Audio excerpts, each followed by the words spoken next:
struggling with voice chat in Destiny Rising? Can't hear teammates or want to mute toxic players? I'll show you complete voice chat settings guide to fix all issues in 2 minutes. First, to enable voice chat properly, press ESC button.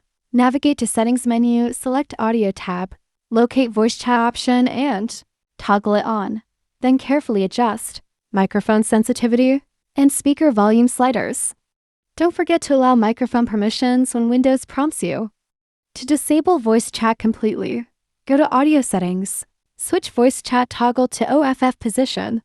For individual player muting, open Social menu, find Player List, and click Mute icons. You can also use Quick Mute keybinds if available in Control Settings.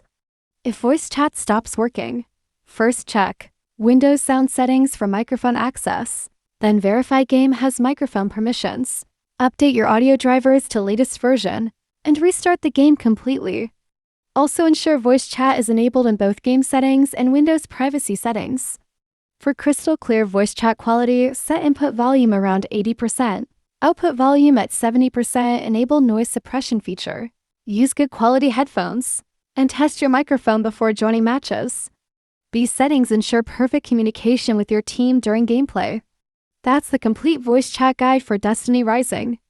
Now you can communicate perfectly with your team. Like if this helped. Subscribe for more gaming guides.